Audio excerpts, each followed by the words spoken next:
Hey, what's up? It's your host, Apocalypse. No, just kidding. But yes, it's me.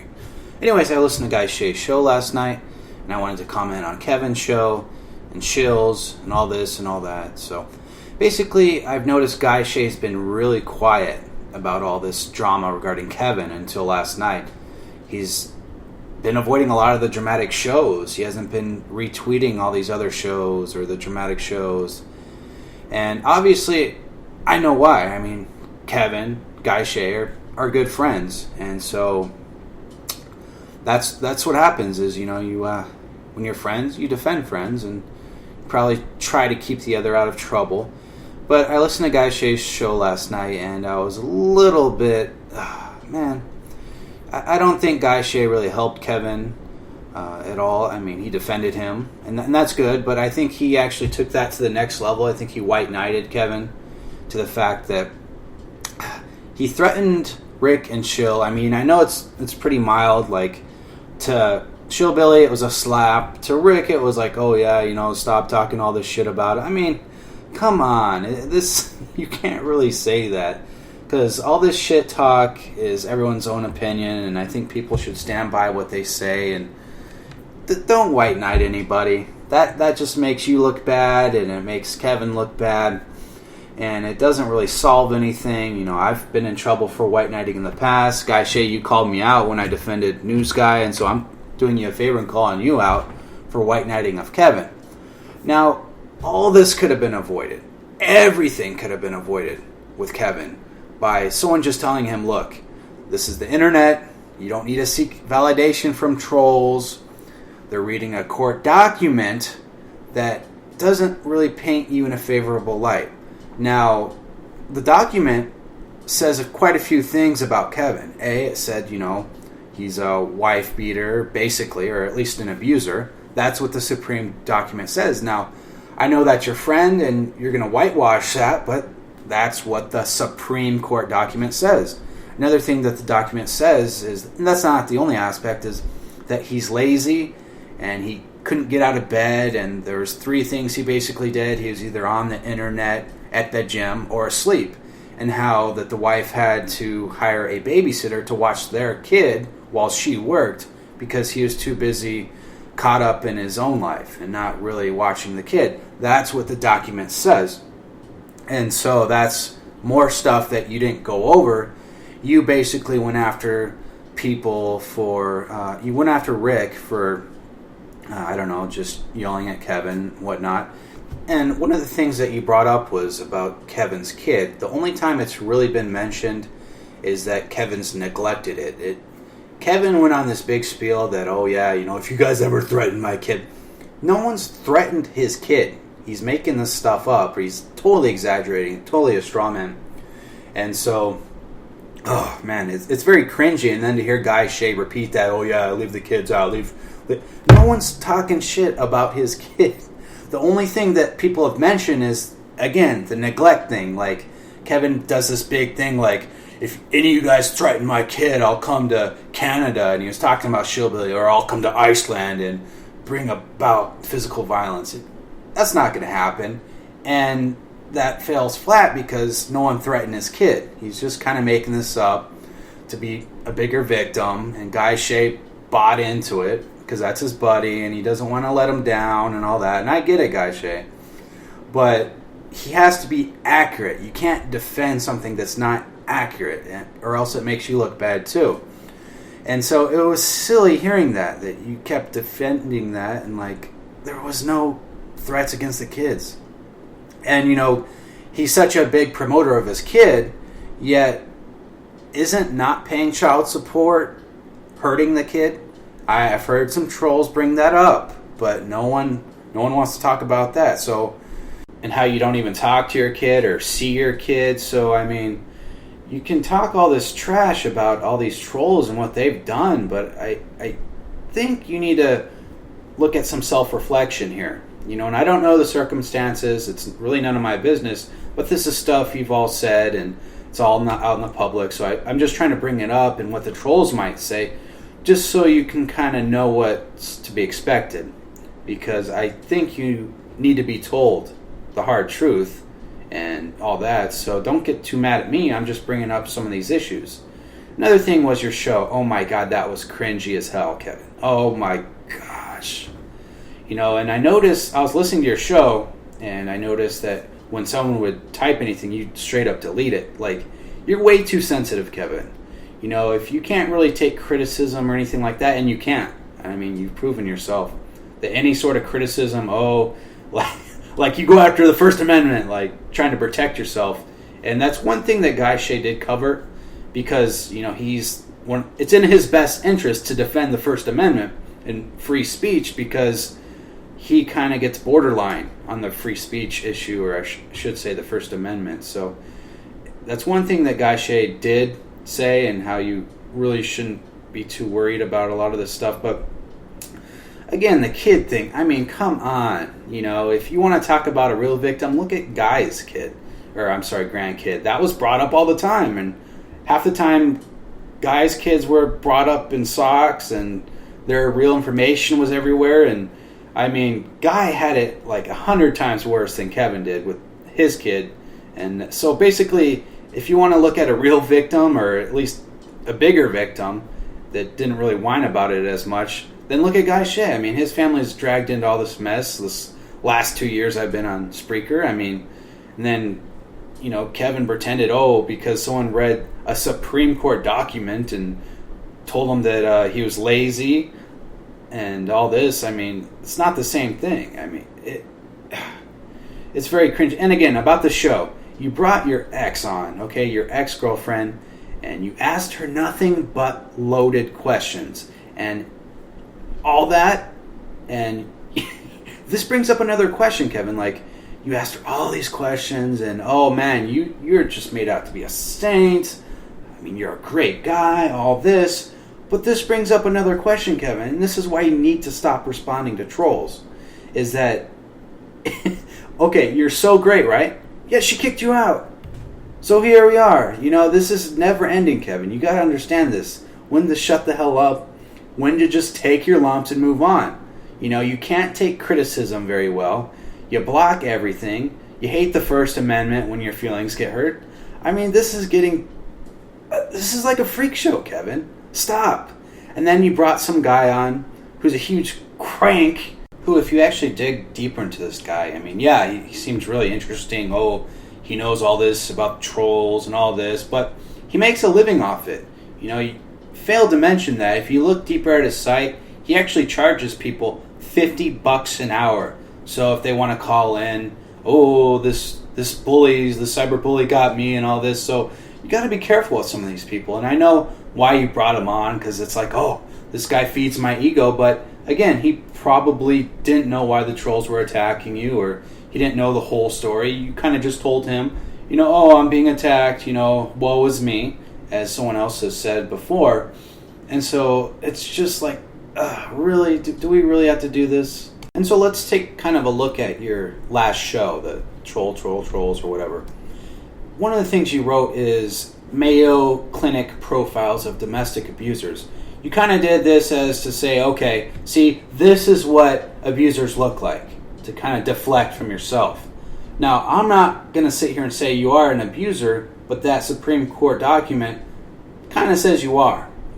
And so when you did that, you're like, yeah, look at this, but don't look at me, And then you said something else that looked pretty bad. Barco's equipment will be donated to the local DAV store. If I can get a receipt, I'll post it. That way, we can be sure that he helped a real disabled vet. Read what you just said. That way, we can be sure that he helped a real disabled vet. So as opposed to helping a fake disabled vet, are you not really disabled? Or, I mean, I don't know. That looked kind of dingy. And I'm just pointing this out. If I were to troll you, this is where I'd come at you. Another thing you wrote is, troll comments are deleted before I read them. But if you are lucky, maybe others will see them. Okay, so yes, troll comments. You can also say that you can't take criticism, because I saw some comments that weren't really troll comments. They were just saying this and that, and you deleted them. Again, you can't take criticism. You're super, super hypersensitive, and this is why we are where we are today. And I'm hoping that this podcast will help you realize where people look at you and how they see you as pretentious. And then once Guy Shea went in there and said, "Oh man, you couldn't lick his ass hard enough." And then Cowpote said, "Fuck the trolls." And then he said, "Thank you, Cowpote. I hope people find the peace and happiness soon that frees them from trolldom." And what that basically means is, stop coming at me, because I've seen you at dramatic shows before, and I've mentioned this, is that you don't mind the drama as long as the drama isn't directed at you. So let's be a little bit more honest here, if you know what I mean. Another thing that's kind of bothering me is that you have done slam shows on your ex-wife, and you have brought up your kid before, Kevin, in response to some of that. So, I mean, let's be honest, your kid might hear some of that, and slamming an ex really doesn't do either side any favor, because, that's... The kid sees themselves as half parent, half the other parent. So, you're a psych major, you should know this. So when you do these slam shows on your ex-wife, and then you bring your ex-girlfriend on and she slams her and paints her in a bad life, and I know you're trying to control that. You didn't want her to say too much, but you've done slam shows in the past, Kevin. So you can't really complain too much about these slam shows, because, it seems like it's okay when you do it, but you have a huge problem when someone does it on yourself. So it seems like you like to selectively chimp out, but then you have amnesia when it suits you. So it doesn't seem like you like to hold yourself accountable. And that's another reason why I've done this podcast, is to let you see where people can dig at you, where some of your weaknesses are, and to maybe learn, and maybe you could have a thicker skin after this podcast. But maybe not. Maybe this goes right through your ear and you don't care, and I'm just this big asshole and all this, and that's fine, but I try to tell you what you need to hear. And, I'm not going to hold your hand. I'm going to let you know. So please don't get too mad about this podcast. It's for you. It's for Guy. Another thing that you need to take into account is that on that Supreme Court website, it also said that you were lazy, and, as already mentioned, that, you had to hire a babysitter, at least the wife did, while she worked, because you wouldn't watch the kid or whatever. And so that's out there that said that you were lazy back then, and then a lot of people are speculating, you're still lazy, you have your GoFundMe there, and then you're still a beggar and freeloader. Understand that's not how I feel, that's just what a lot of people are saying, and I want you to know what to expect. And they also say that, when it comes to getting stuff, or when it comes to criticism, that's when the whole disabled vet thing comes up, where you make extra note of that. But then, as you heard your last podcast, you were very intimidating at just some of the slight stuff. You're going after News Guy, and News Guy had very little to do with any of this. And it seems like people have selective amnesia, because all this stuff was revealed by Goofy and Mac and the BWC about 5 or 6 months ago. So all this information and more was revealed then, but I guess you probably didn't notice, and maybe others didn't either. But then Shill Billy read the Supreme Court case about a month ago on, I think, Spreaker Park Boys. And then Rick read it like a week later, and then that's where we are today.